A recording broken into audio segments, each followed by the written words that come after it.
On this channel I do book reviews and reviews of other products. Today I'm going to be talking about a book that was written in the early 20th century, yet another classic that I had failed to read up until recently. This one is called Of Mice and Men by John Steinbeck. Now this book is particularly interesting because I had trouble pinning down the actual genre, like 1984, though the two books are different.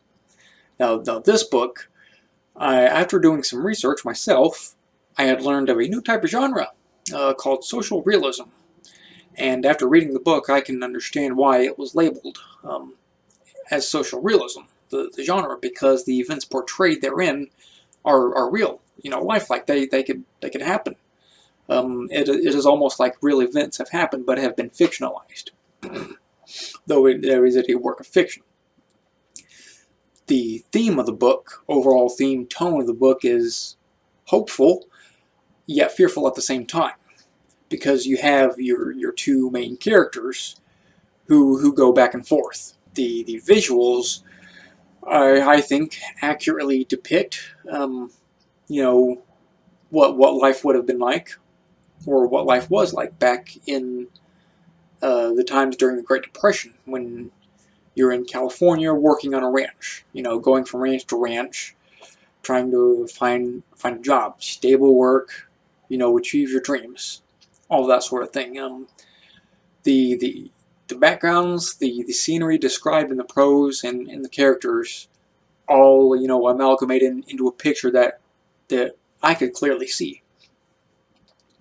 The characters are funny and lifelike. So you have your two main characters, George and Lenny. Now Lenny is a big, strong character. Tall, big, strong character. But he doesn't have much brains. He doesn't have much of a capacity to think. And you have your other main character, George. He's shorter than Lenny. Not real muscle-bound, yet he does have brains. So those two characters, round each other off in that aspect.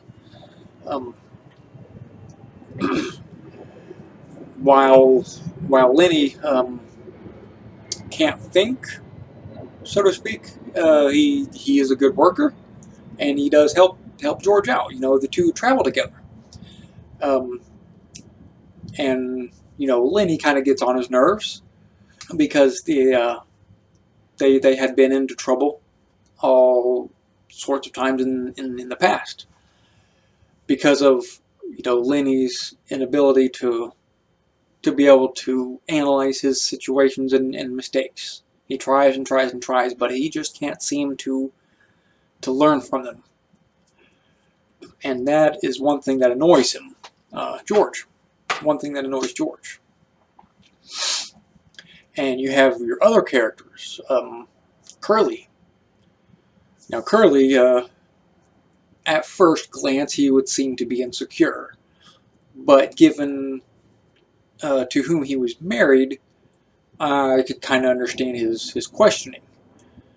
And his wife,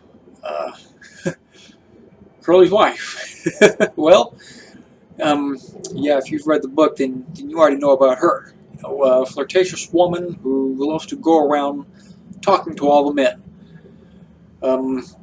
And she is the type of character that other characters in the book refer to as a tart. Interesting set of characters. Characters those are. The overall message of the book, I think, is to instill, in the minds of the readers of what life was like back then during the Great Depression. You have your characters like Lenny, who basically have the brains of mice. And you have your characters like George, who have the brains of men. George, or Lenny, gets on George's nerves, much like how mice get on people's nerves when they're found in your house. If you find mice in your house, you're going to be annoyed, no doubt about it. That's a part of nature, though. And of course, you'll find ways to get rid of them, to rid yourself of that problem. And see, that's one interesting concept about this book here, is the ability to deal with and handle your adversity. You know, people like Lenny, who may be considered to be mice. Though I don't agree with George's actions at the end of the book, um, there could have been better ways to handle that situation. But people like Lenny, people with disabilities, are very important because they are here to teach us lessons, and we need to learn from that in order to further our growth. So there you go. Short, quick breakdown of the book of Mice and Men.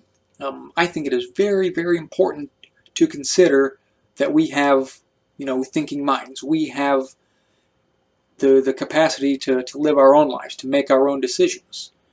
And for people who are born with disabilities, that's unfortunate. That happens sometimes. That's part of nature. But those people are important because they teach us lessons. They're a valuable asset to nature, to life. Thank you for watching this video. Have a good night, day, evening, or whatever, afternoon, or whatever time it is where you are.